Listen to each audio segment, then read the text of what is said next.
안녕하십니까. 기계요소 설계의 보강주차 강의를 시작하도록 하겠습니다.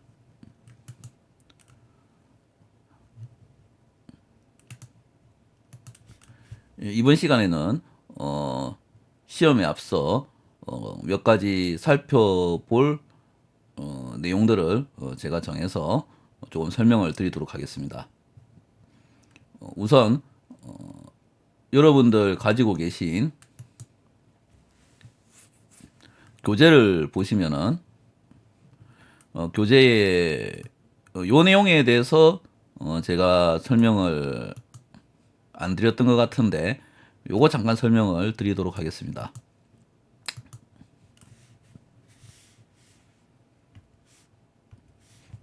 그래서 변형률에 대해서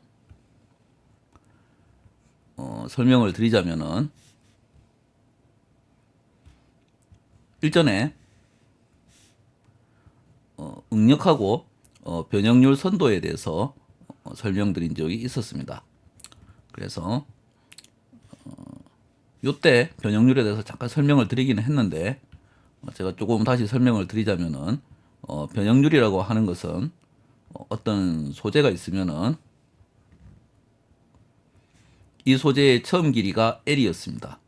L이었고 이거를 뭐 요런 그래프는 보통 인장 시험 그래프죠. 그래서 여기 이제 인장을 이렇게 했습니다. 인장을 해서 이게 이제 이만큼 늘어나진 겁니다. 이만큼 늘어나지면은 이 늘어난 길이가 이제 우리가 보통 델타 L이라고 하죠. 델타 L이라고 합니다. 그래서 변형률 입실론은 이게 이제 그리스 문자로는 입실론이라고 읽고 뜻은 변형률입니다. 그래서 이제 변형률은 원래 길이 L에 델타 L이죠. 변형된 길이입니다.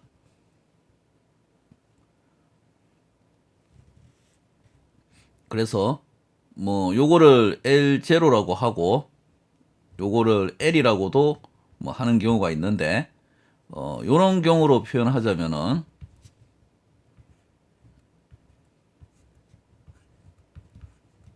요런 식으로 표현도 가능할 겁니다. 그래서 이렇게 표현되어 있는 경우도 있고 보통은 뭐 L에 델타 L 해갖고 요런 식으로 표현하기도 합니다. 그래서 이 내용이고 아까 전에 이제 문제 볼 것 같으면은 원래 길이가 100이었고 변형률이 1인 경우에 전체 길이에 대해서 이제 물어봤었죠. 그렇게 되면은 요 원래 길이는 100이었고 그 다음에 이 변형률이 1이랬죠. 변형률이 1이면은 원래 길이나 늘어난 길이가 같다는 얘기죠. 그럼 여기가 100이면은 여기도 100이 돼야 이 변형률이 1이 되지 않겠습니까? 그래서 여기도 100이라는 얘기입니다. 그렇게 되니까 전체 길이는 100 더하기 100이 돼가지고 200이 되겠죠. 그래서 여기 살펴보시면 답이 200으로 나와 있습니다. 예, 여기 200으로 나와 있네요. 그래서 요 내용을 한번 살펴봐 주셨으면 합니다.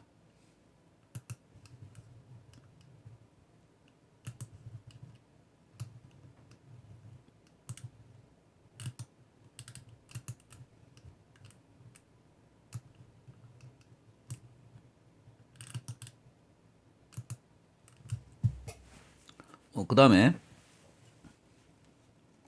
우리가 2017년 문제를 저번에 살펴보면서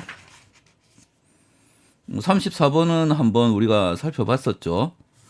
살펴봤었고 그 다음에 2017년 4월로 한번 4회로 한번 가볼까요? 2017년 4회가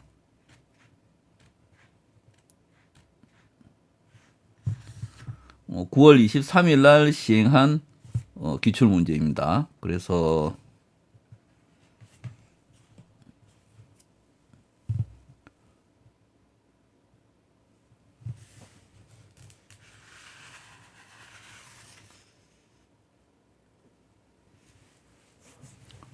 2017년 사회에 36번 한번 보시죠. 1학기 때도 수업을 요거 내용을 갖다 설명을 제가 했었는데 스프링 상수가 요렇게 6 뉴턴 밀리미터 요렇게 있으면은 스프링 상수에 관련된 식은, 그러니까 스프링에 관련된 식은 힘은 이 거리하고 비례하죠. 거리하고 비례를 해서 이게 아니고 K죠. 스프링 상수를 보통 K로 표시합니다. 그래서 요 스프링 상수가 있고 그 다음에 스프링은 이제 거리에 관련된 이런 식으로 표현합니다. 그래서 요게 이제 뉴턴이 되고 여기가 밀리미터가 되고 그 다음에 요 K가 뉴턴 밀리미터죠. 그럼 여기에다가 밀리미터 곱하면은 없어져 가지고 뉴턴이 됩니다. 자, 그래서 이제 이 식을 알고 있는지 모르고 있는지 물어보는 거죠. 그래서 우리가 알고 싶은 거는 요 변화량이 얼마인지 알고 물어보는 거죠. 일단 힘은 300을 받고 300뉴턴을 받고 그 다음에 스프링 상수가 6이죠. 그래서 요거를 이항 정리를 하면은 요 델타는 F 나누기 K고 300 나누기 6이죠. 그래서 5mm가 되겠습니다.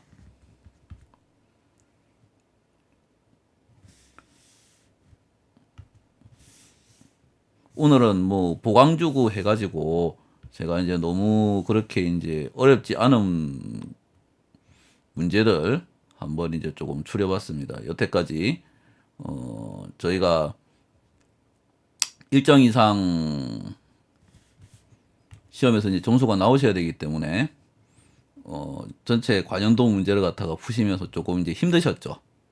힘드셔서 제가 이제 조금 마지막 보강주는 조금 편하게 해드리고 싶습니다. 여러분들이 이제 코로나 때문에 이렇게 어디 자주 나가시지도 못하실 거고 많이 좀 힘드시죠. 그래서 조금 편하게 요번 시간은 좀 이어갈까 합니다. 자, 그리고 여기까지 보셨고 그다음 이제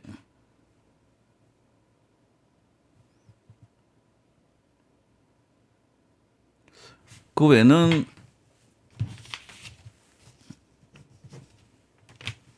2017년 사회에서는 그렇게 특별히 뭐 보여드릴 내용이 없네요. 그 다음에 2018년 가셔가지고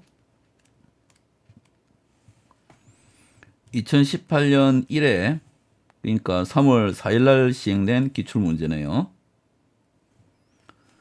여기서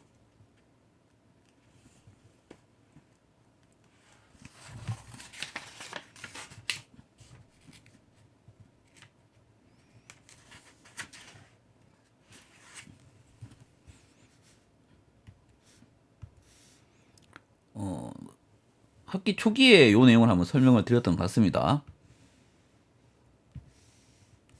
우리가 아까 전에 설명드렸던 응력 변형률 선도죠. 여기 이제 일반적으로 소재들이 이렇게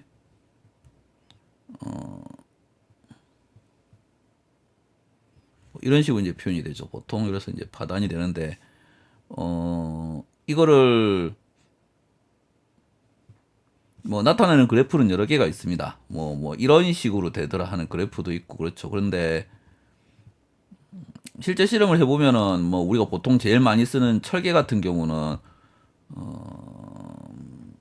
좀 이게 보시기 어려울 겁니다. 보시기 어렵고 요게 뭐 일반적으로 보시는 게 맞으실 것 같아요. 그래서 보시면은 여기까지 해서 지금 비례한계라고 나와 있죠. 그 다음에 탄성한계라고 나와 있습니다. 그래서 비례한계는 요게 이제 선형이 되는 구간입니다. 선형이 되는 구간이고, 그 다음에 탄성한계는 여기까지는 오면은 이제 원래 상태로 돌아간다는 거죠. 그러면 이제 탄성한계를 넘었으면은 이제 원래대로 못 돌아온다는 거죠. 그다음에 이제 항복점하고 남아 있는데 이제 여기가 이제 견디는 한계점입니다. 여기가 이제 견디는 한계점이고 그 다음부터는 이제 본격적으로 소송으로 들어가지죠.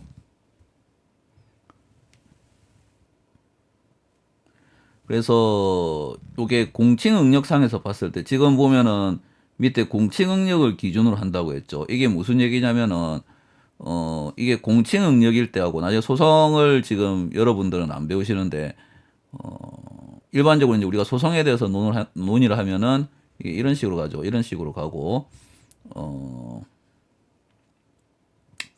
일반적으로 요 이제 공칭응력을 S라고 합니다. 그리고 이제 나중에 진응력을 이제 여러분들이 쓰는 요 시그마를 쓰게 되죠. 그래서 조금 내용들이 바뀝니다. 그러면 이제 공칭응력이 아니면은 이게 맨 위에까지 요 끝까지 올라가는 거죠. 그죠? 요때가 제일 높고. 그 다음에 일반적인 이제 우리가 공칭응력을 논하면은 요때가 이제 최고가 됩니다. 이게 무슨 말인고 하니, 공칭응력이라고 하는 거는 이제 우리가 이제 일반적으로 시편을 가지고 이제 실험을 하면은 이거를 실제 실험을 해갖고 이제 데이터를 얻지 않겠습니까? 얻으면은 이게 처음 이제 이렇게 자기 치수가 있죠. 뭐 예를 들어서 직경이 우리 KS 규격에 정의된 뭐 일반적으로서는 시편 뭐 파이 13짜리를 썼다. 이렇게 되면은 땡기면 땡길수록 이게 이제 줄어들 거 아닙니까? 줄어드는데 이 줄어드는 거를 계산하지 않습니다. 공칭응력이라고 하는 거는 그런 의미죠. 그래서 그러다 보니까 쭉 가다가 이게 줄어들어서 계속 줄어들면은 이 원래 면적에다가 투영을 하면은 응력이 떨어지게 됩니다. 떨어지게 되고 이 면적이 줄어드는 거를 계속 반영을 해서 계산을 하면은 이건 결국 올라가겠죠. 어떻게든 땡기면 땡길수록 이 시편이 받는 응력은 아니 그러니까 응력이라고 말하기보다 이제 힘이라고 말하겠죠. 전체가 이 소재가 받는 이 힘은 이 개별적으로 봤을 때 더 크다고 봐야 될 겁니다. 이제 그런 개념들인데 우리가 일반적으로 얘기할 때는 이제 공식 응력상에서 이제 이거를 살피게 되죠. 그래서 이제 이거를 얘기해 준 거고, 그래서 이제 이 기본 면적은 우리가 기본적으로 정의했던 이 시작할 때 면적은 변하지 않는다는 겁니다. 계산을 할 때. 실제 변하지 않는다는 게 아니고 계산할 때 요 값을 고정하겠다는 겁니다. 그래서 이런 개념으로 보면 가장 맨 위에 올라오는 요 지점이 있죠. 여기를 갖다가 극한 응력이라고 합니다.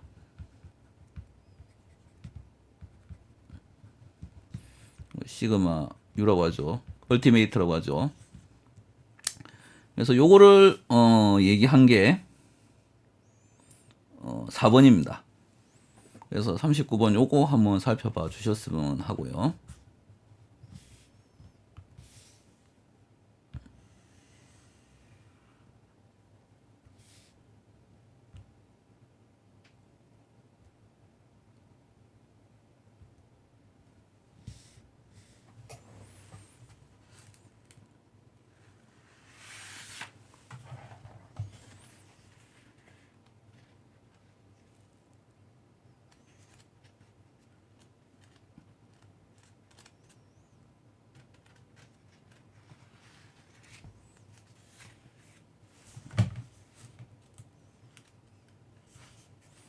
그다음 이제 36번 한번 볼까요?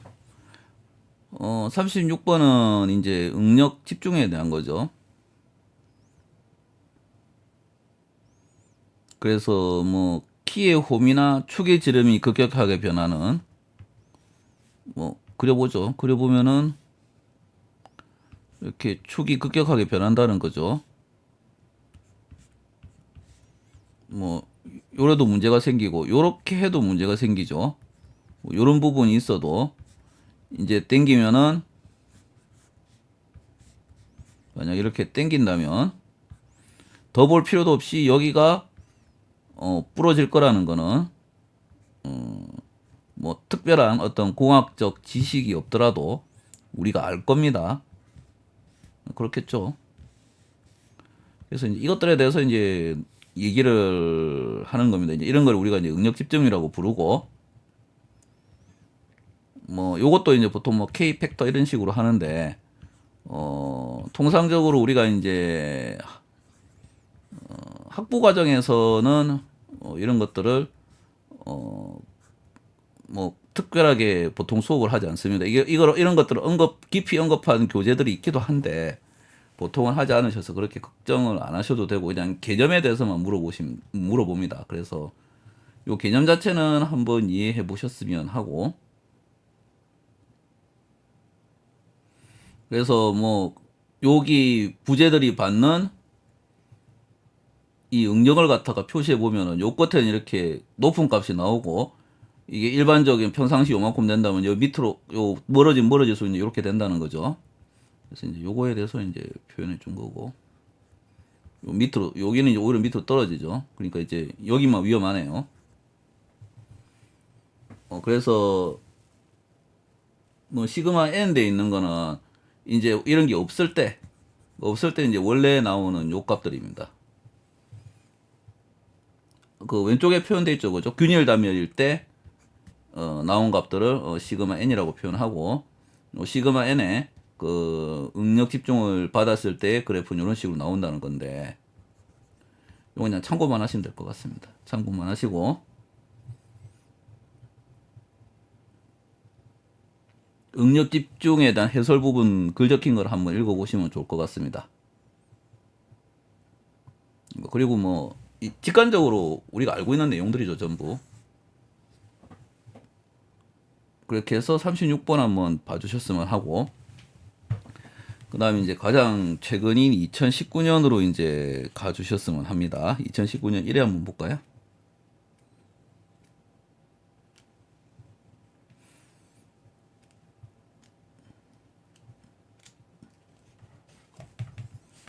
(2019년 1회가) 3월 3일이죠. 3월 3일이고 32번이 뭐 설명을 제가 한번 드린 것 같습니다만은 또 한 번 더 설명을 드리겠습니다. 우리가 이제 브레이크에 대해서 저번 시간에 우리가 수업을 했었죠. 그래서 브레이크가 이제 이 회전체를 정지시키는 거죠. 본질적으로 보면 움직이는 거를 정지한다고 보면 되는데, 뭐 움직이는 게 다 회전체라고 뭐 봐야 되지 않겠습니까? 뭐 아닌 것들도 있겠습니다만은 그냥 보통 우리가 회전체라고 봐도 무방할 것 같습니다. 뭐 정확하게 얘기하자면 뭐 움직이는 물건을 정지시키는 거겠죠. 자, 그래서 뭐 브레이크를 가지고 정지를 시킬 때 항상 앞에서도 저번 시간에도 설명을 드렸지만 다 이제 마찰력을 이용했죠. 마찰력을 이용하기 때문에 마찰 계수가 나왔습니다. 뮤가 나왔었죠. 그래서 뭐 F는 뮤 P 이렇게 나왔던 거 기억이 나시죠? 기억이 나실 겁니다. 그 다음에 그 교재 우리 보시면은 교재에 그 이제 세 개의 예제가 있었죠. 브레이크에 대해서 설명한 게. 그래서 설명했던 게 여기 나오네요. 뭐 블록 브레이커도 있었고, 그 다음에 밴드 브레이커도 있었고, 그 다음에 뭐 내부 확장식 요런 브레이커도 설명이 있었습니다. 그 다음에 이제 폴 브레이크라고 나오는데 폴이 철자가 요거죠, 그죠? 요 폴입니다. 나와 있네. 나와 있고 이게 설명드렸다시피 요런 이제 뭐 폴이라고 하는데 요런 그냥 막대기라고 보시면 됩니다. 막대기가 이렇게 걸려 있고 그 다음에 이제 여기 라쳇 힐이 붙은 겁니다. 라쳇 힐이 붙어서 이제 이런 식으로 힐이 있는 거죠.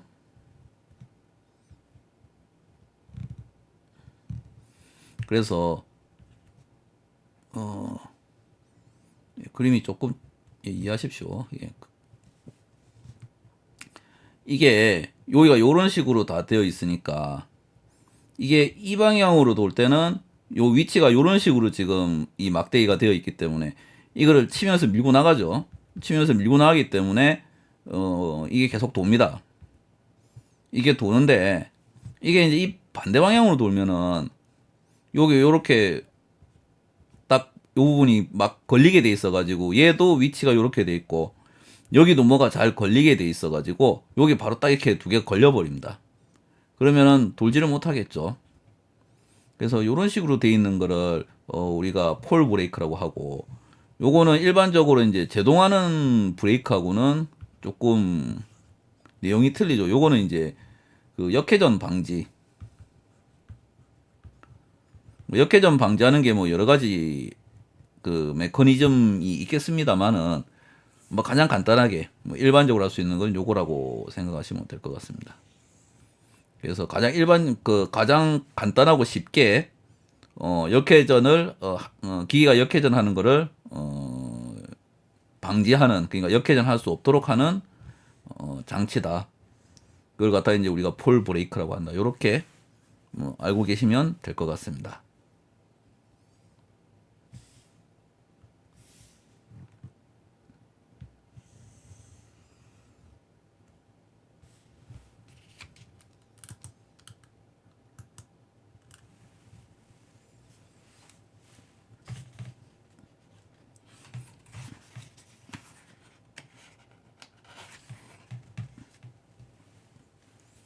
자, 그 다음에 뭐 베어링 같은 경우에 가장 일반적인 게 볼 베어링이 있고 그 다음에 롤러 베어링이 있죠. 그래서 이제 롤러 베어링 중에 종류가 여러 가지 있죠. 뭐 구면도 있고 니들도 있고 뭐 원통도 있고 플렉시블도 있고 뭐 그렇습니다. 그런데 그 중에 지름 5mm 이하 일반적으로 리테이너가 없으며 작아서 없죠, 그죠? 그 다음에 단위 면적당 부하 용량이 큰 베어링을 해서 일반적으로 작은 거는 이게 베어링이 작으면은 니들 롤라라고 보시면은 뭐 그지 맞습니다. 맞고 단위 면적당 부하 용량이 크니까 원래 롤러 베어링이 볼보다는 큽니다. 이 부하가 크죠. 그 베어링 용량식에서도 차이가 났었습니다. 지금 지금 시간에는 제가 수식은 뭐 이렇게 좀 마지막 시간에 좀 편하게 보시라고 조금 제가 지양을 하겠습니다만은 제가 잊어먹으면 안 된댔죠. 요거 잊어먹으면 절대 안 됩니다. 자, 그래서 5mm 이하의 작은 롤러를 뭐 그냥 니들 롤러라고 보통 부른다 이렇게 보시면은 그게 더 편하실 것 같습니다. 그래서 요 문제는 한번 살펴보시고 현장에서 많이 씁니다. 많이 쓰고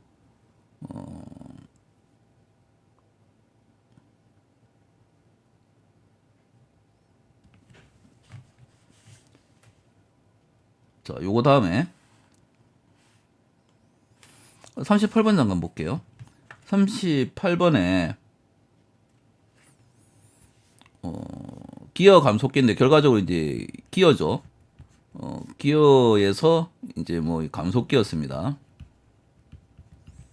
감속기면은 이제 여기 모다 달린 쪽은 이거 큰 게 달리고 요쪽은 이제 요 도는 쪽은 작은 게 되겠죠. 그래서 우리가 D는 MZ 해가지고 이 모듈은 양쪽이 같아야 된댔죠. 같아야 되고 요 인수는 다를 겁니다. 그러니까 여기가 1번이고 여기가 2번이면은 Z1이 Z2보다 큰 상태겠네요. 요게 감속기죠. 그렇지 않습니까? 그래서 이제 이렇게 했는데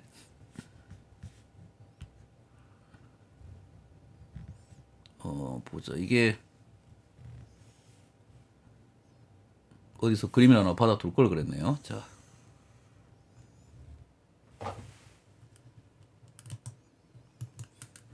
어디 인터넷에서 좀 그림 받아서 좀 보시고 뭐 조금 뭐 잘 못 그려도 이해를 하십시오. 이게 봅시다.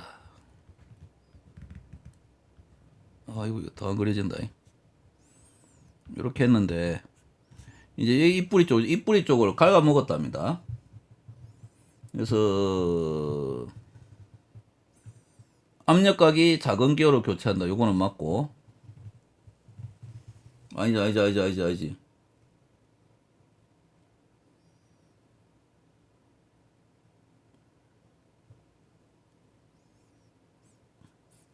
일단 이 깎이니까는 전위기어를 만드는 거는 4번이 맞고 4번이 맞네요. 4번이 맞고 3번도 맞고 이 것을 깎아버리면 되겠죠. 그죠?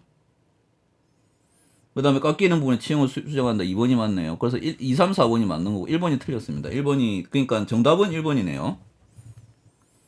압력각이 작은 기어로 교체하면은 뭐 압력각이 작은 기어로 교체하면은 이 사이의 간격이 좁아져서 언더컷이 발생된다. 요거는 제가 간단하게 보라고 수업을 한다고 말씀을 드렸는데 어째 또 하나 보셔야겠네요. 여기 보시면은 267페이지부터죠.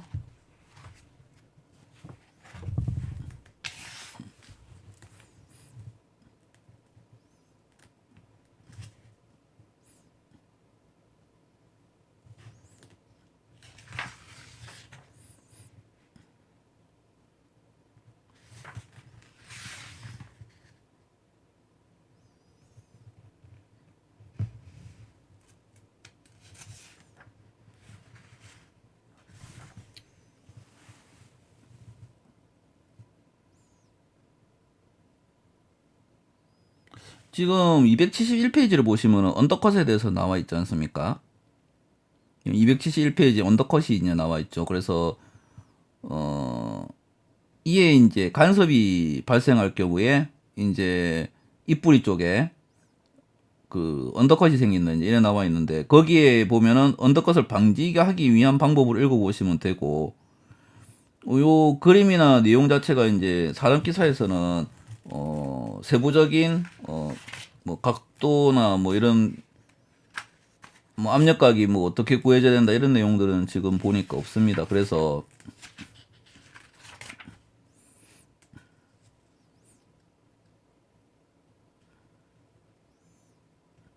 뭐 압력각을 헬리컬 할 때 잠깐 적어놨는데 이러면 너무 붕 떠버리죠.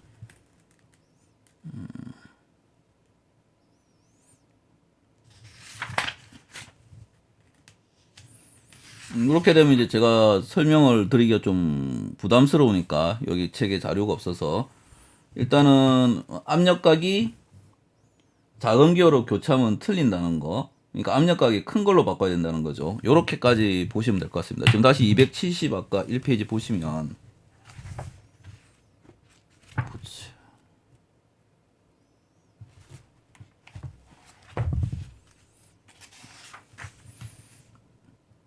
여기에 보면은 언더컷을 방지하기 위한 방법은 다음과 같다 했고 271페이지에 나오는데 보시면 압력각을 크게 한다고 돼 있죠. 그래서 20도 또는 그 이상으로 한다고 돼 있는데 네, 요걸로 보시면 될 것 같습니다.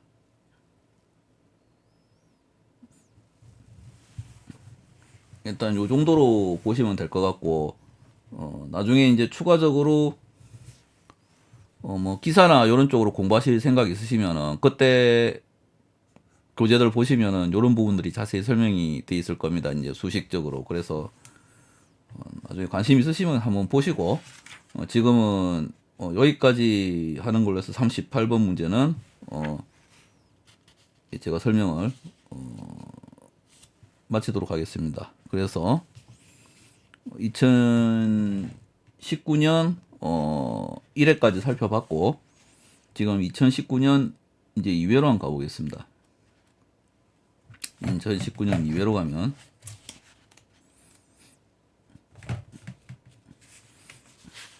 2019년 2회 33번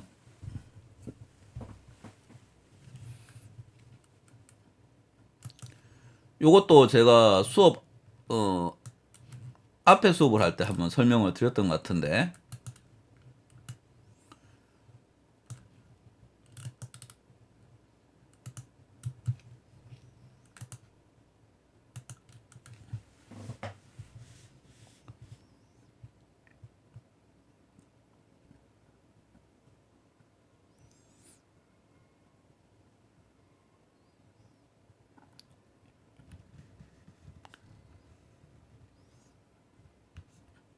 이제 우리가 어떤 소재가 있으면은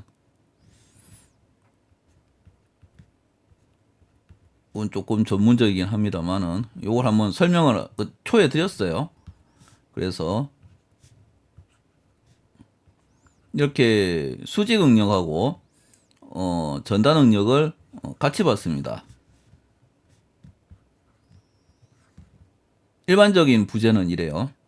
일반적인 부재는 이런데 이러면은 언제 불러질지 모르죠. 뭐 우리가 일반적으로 얻을 수 있는 데이터는 뭐 인장 시험에 대한 데이터지 않습니까? 그리고 뭐 비틀림도 얻을 수는 있겠죠. 그러니까 어떤 순수한 인장이나 순수한 전단은 얻기가 편한데 이게 평상시에는 이게 두 개가 합쳐져 있죠. 그러니까 이게 언제 부러질지 모르겠다는 겁니다. 그래서 요거를 어떤 식으로 설명하는가 우리가 이제 기초적으로 보면은 연성 재료일 때는 최대 전단 응력이고 취성 재료는 최대 주 응력설이죠. 아니 최대 주 응력설이죠. 그래서 요거는 뭐 일단 이렇게 외우시면 될 것 같고 일반 한 가지 더 말씀드리자면 여러분들이 주로 이제 뭐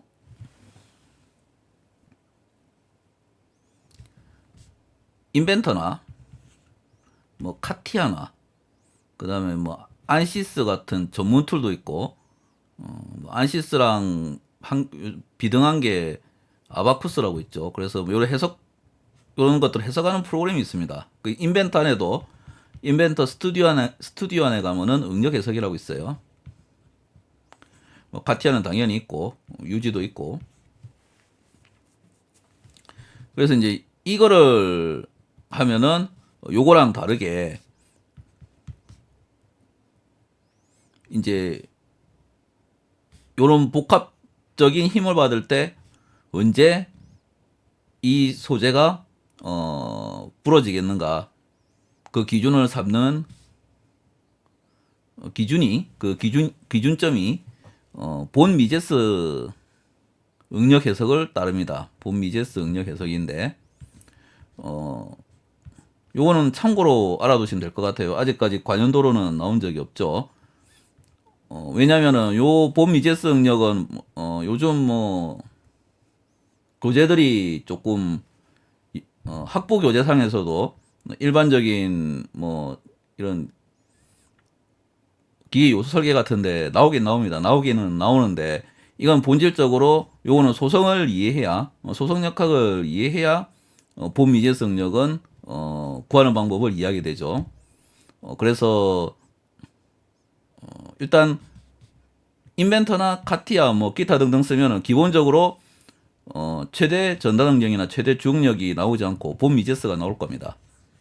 그래서 요거 하시고 지금 우리가 요거를 타겟으로 잡는 건 우리가 지금 기본적으로 해석을 지금 탄성체 안에서 해석을 하기 때문이거든요. 그래서 요건 좀 전문적인 얘기긴 한데 일단 이렇게 보시면 될 것 같습니다. 예, 하시고 그래서 요 두 개 있다는 거 알아두시면 될 것 같고 나중에 인벤터나 가티아에서 본 미제스 응력이라고 나오더라도 너무 당황하지는 마십시오. 그래서 요런 것들은 전부 다 이런 복합적인 하중이 걸려 있을 때 어떤 기준으로 이 부재를 해석할 건가 하는 그 방법론입니다. 자, 이렇게 보시고 혹시 궁금하시면 메일 주시면 이것도 제가 그 기본적인 소성 역학하고 그다음에 본 미제스도 해드리겠습니다. 근데 이제 그렇게 깊게까지 알고 싶진 않으시죠? 자, 여기까지 해서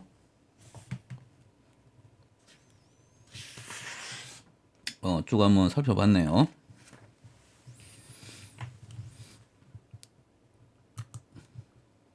어떻게 간단하게 조금 봐드리려고 했는데 좀 괜찮으신지 모르겠습니다. 자, 그 다음에 2019년 문제들 위주로 한번 가볼까요? 지금 2019년에 제가 설명을 안 드렸던 게 저번 시간에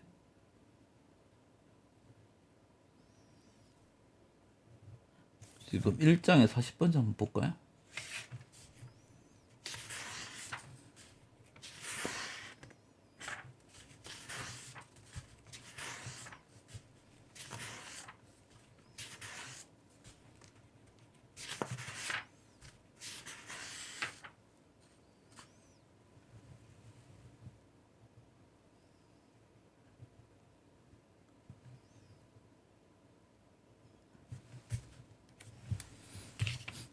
그 40번도 있었네요. 자, 40번 한번 보도록 하겠습니다.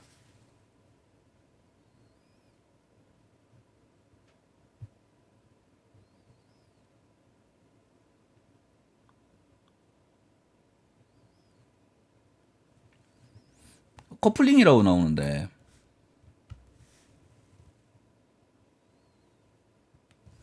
뭐 커플링 하니까 딴 거는 모르겠고 뭐 유니버셜 커플링은 잘 알겠습니다. 그죠? 그래서 유니버셜 커플링은 차에 연결할 때 우리 차가 이렇게 있으면은 여기 이제 유니버셜 커플링들을 쓰죠. 그래서 뭐 요거는 아실 것 같습니다. 그리고 나머지는 뭐 고정 원통형 커플링하고 뭐 플랜지 커플링 그래서 이게 이제 고정 커플링이고 그다음에 플렉시블 커플링 같은 경우는 이제 기본적으로 커플링이 뭔지는 아시죠, 그죠? 이게 축이 이제 모다가 있어가지고 축이 이제 요만큼 앞에 튀어나와 있고 요거를 다른 축에 이제 요게 이제 요 휠을 돌리는 축입니다. 축인데 얘랑 바로 연결을 하려면은 이제 이렇게 뭐 플랜지 같은 거를 대서 뭐 못을 박든지 아니면은 뭐 고정형으로 이거 붙이든지 안 그러면은 이게 고정형이죠. 전부 이렇게 딱 붙여버린 건데 요런 식으로 하든지 안 그러면은 요 축이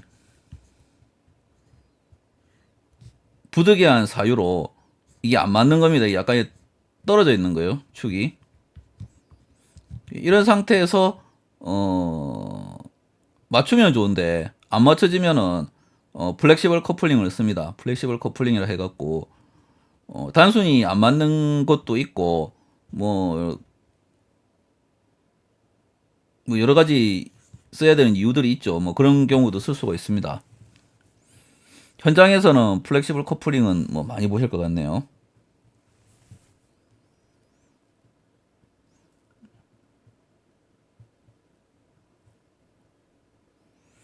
그 다음에 올덤 커플링이라 해가지고 이게 이제 편심이 돼 있을 때 쓰는 커플링인데 일단 그렇게 보시면 될 것 같습니다. 저는 현장에서는 한 번도 뭐 요거는 이런 거는 본 적이 없는 것 같습니다. 막 본 거는 뭐 플랜지라든지 플렉시블 뭐 유니버셜 이런 거는 많이 봤는데 뭔지 몰라서 뭐 올덤이라는 걸 찍을 것 같네요.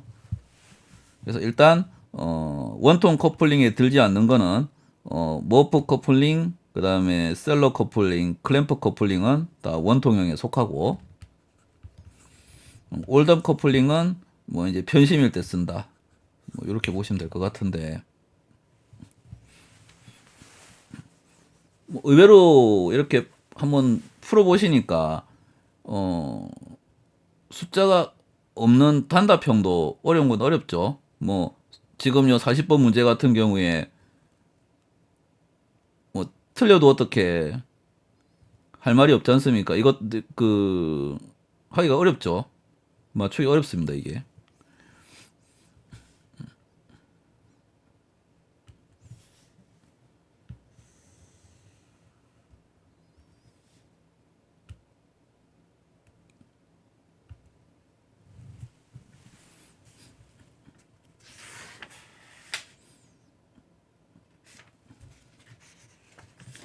그다음 2018년으로 잠깐 가볼까요? 2018년으로 가서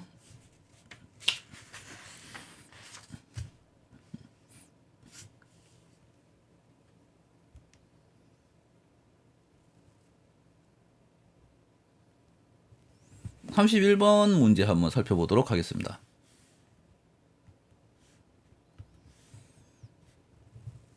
2018년 3월 4일 시행된 기출문제입니다. 그래서 비틀리 모멘트 토크죠. 요게 4kN 메타. 단위만 봐도 토크겠구나. 이제 저랑 한 1년 하시니까 뭐 좀 감이 오실 겁니다. 1, 2학기 나눠서 요거 설명을 지금 드리고 있죠. 그 다음에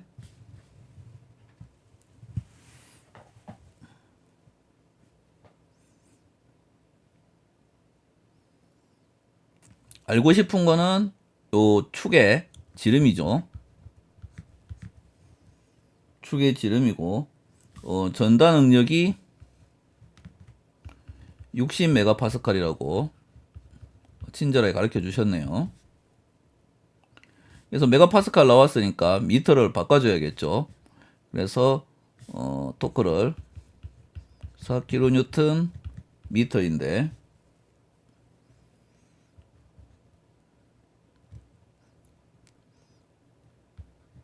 1m는 1000mm죠. 이렇게 되지 않습니까? 이렇게 없애버리면은 4000kN이고 일단 여기서 뭐 원래대로 한다면은 4메가 뉴턴이겠죠. 그런데 뭐 이렇게 하진 않고 그냥 4000kN 요대로 두겠습니다. 그리고 문제를 만약 서술식으로 푸신다면은 그러니까 단답형으로 푸신다면은 그런 경우에는 뭐 4kN 상태로 두시는 것보다는 4 곱하기 10의 6승이죠. 얘가 10의 3승이고 킬로가 그다음 하나 둘 셋 동그라미 3개지 않습니까? 그래서 10의 6승입니다. 요렇게 뉴턴 써주시는 게 더 좋습니다. 그런데 우리 좀 객관식으로 문제를 풀다 보니까 그냥 요 선에서 어느 정도 놔두시는 것도 나쁘지 않습니다. 자, 그래서 한번 살펴보죠. 뒤에 계산을 해야 되니까는 뭐 요렇게 놔두는 것보다는 여기 4 곱하기 10의 6승 요렇게 놔두는 게 낫겠네요. 요렇게 두고 그 다음에 식이 기억나시죠? 요 비틀림 전단 응력 관련된 식은 원래는 TRIP라고 고체각책에는 재료각책에 나와 있죠. 그 다음에 요거는 T 곱하기 ZP입니다. 그래서 우리는 요 식은 안 쓰고 요 식을 쓴다고 말씀을 드렸죠. 그 다음에 이 ZP가 뭘 의미하는지 아셔야 되는데 요것도 이제 많이 푸셔서 잘 알 겁니다. ZP는 파이 D의 3승 나누기 16이죠. 자, 요렇게 하시고 그 다음에 이제 이렇게 타워가 붙게 되는데 우리가 알고 싶은 거는 D지 않습니까? 그러면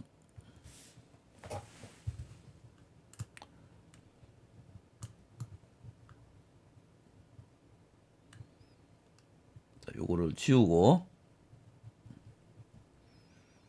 우리가 한 번 더 연습해 봅시다. 이게 제가 항상 말씀드리지만 처음 하면은 어렵죠. 처음 하면 어렵고 계속 하다가 보면은 이제 그냥 외워집니다. 이게 이제 나중에는 어렵다 싶다 이런 게 아니고 그냥 막 제 사람의 머릿속에 이제 들어와 있는 거죠. 그래서 뭐 지금 이렇게 여러분들이 이런 것들을 본 지가 얼마 안 되기 때문에 그렇죠. 올 초에 이제 들어오셨지 않습니까? 그래서 지금 어려운 게 정상입니다. 어려운 게 정상이고 저는 이거를 숱하게 많이 봤기 때문에 이제 쉽죠. 제가 기계기사 딴 게 2002년입니다. 그러니까 그때 그렇게 따고 딸 때까지도 쭉 봤었고 그 다음에 지금까지도 쭉 많이 봤으니까 이제 잘 아는 거고 여러분은 이제 조금 이해가 안 되시는 게 안 되는 쪽이 저는 정상이라고 생각해요. 그런데 이제 저랑 같이 하시면서 이제 요거 이제 계속 여러 번 같은 얘기를 듣다 보면은 요게 이제 이해가 저절로 되시는 거죠. 꼭 알려고 하는 건 아니고. 자, 그래 한번 봅시다. 자.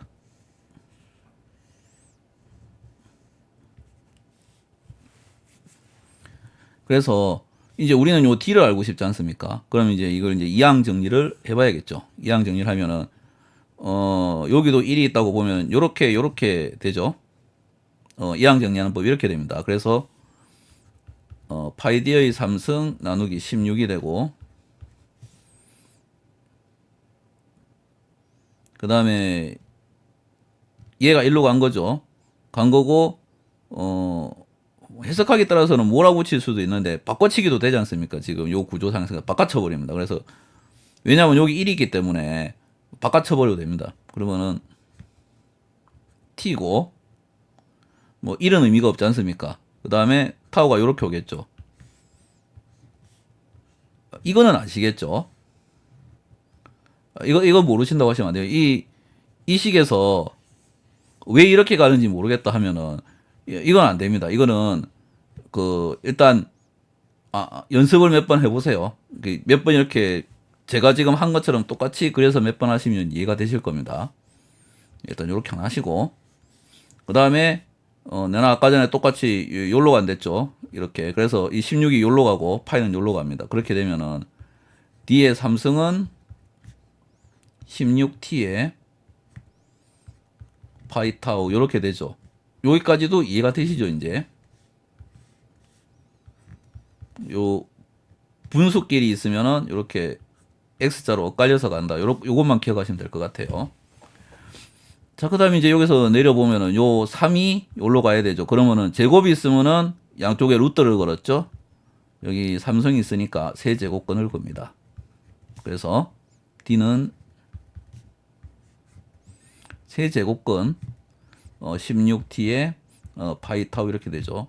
그래서 여러분들이 이제 만약 계산기가 없다면은 세제곱근이 나오면은 큰 일이겠죠. 큰 일인데 뭐 우린 계산기가 있지 않습니까? 그래서 계산기가 있기 때문에 뭐 그래 큰 문제는 사실 아닙니다. 그죠?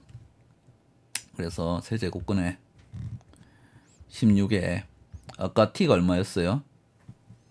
T가 4kNm였는데 해보니까 밀리미터로 바꾸면서 4에 10에 3승해서 하나 더 붙어서 6승 됐죠.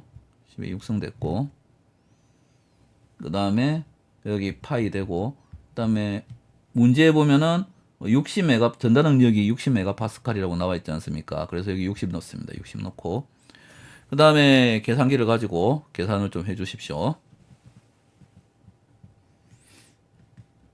해보셨나요?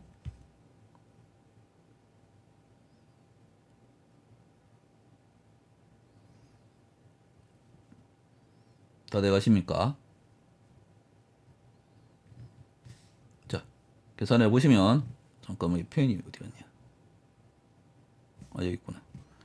계산을 해보시면은, 69.763이 나올 겁니다.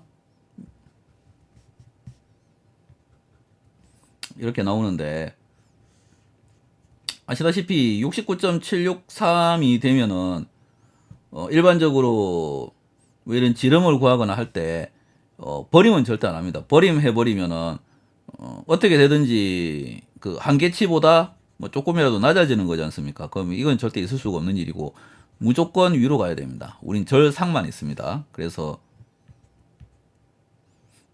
이 69.763을 70으로 바꾸면은 요게 이제 제일 무난하다고 하겠습니다.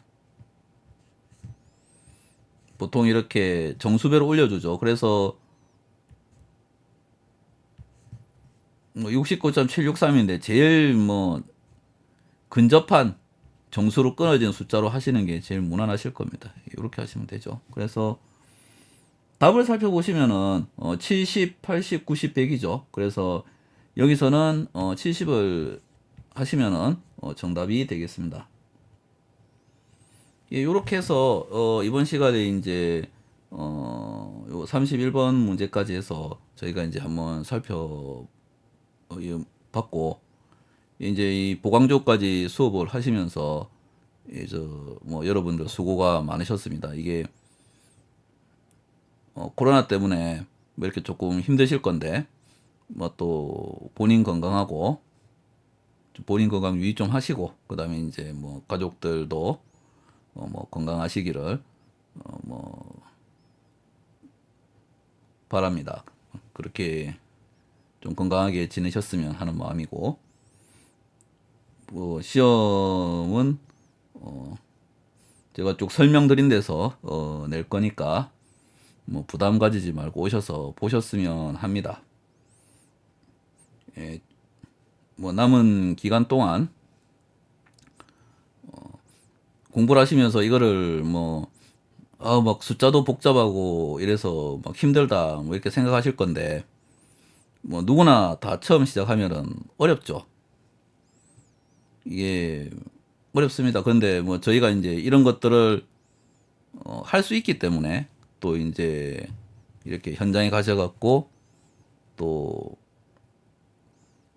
원활하게 이제 일을 할 수 있는 이런 이제 직장인이 되는 거고, 이제 그런 과정이다 생각하시면 될 것 같습니다. 그리고 뭐 저도 이거 맨 처음 할 때는 어려웠겠죠. 이게 어디 뭐 다 처음 보는 내용들이지 않습니까? 그래서 누구에게나 어려운 내용이다 생각하시고 조금 보다 보면은 이해가 된다. 요것도 조금 제가 이제 여러분들보다 조금 먼저 이 과정을 해봤지 않습니까? 이제 해보면서 이제 제가 얻은 결론입니다. 그래서 처음에는 어려운데 하다가 보면은 이제 뭔지 좀 알 것 같아요. 요래 된다는 거를 미리 해본 경험자로서 말씀을 드리니까 여러분도 이게 아이고 이거 너무 어렵다 이렇게만 생각하지 마시고, 이거 하다 보면은 이게 이제 저절로 풀리게 되는구나 하는 그런 과정이 온다는 걸 조금 믿어주셨으면 합니다. 예, 요렇게 제가 당부 말씀을 드리고 이제 그만 수업을 마칠까 합니다. 예, 여기까지 수업 들으신다고 수고 많으셨습니다.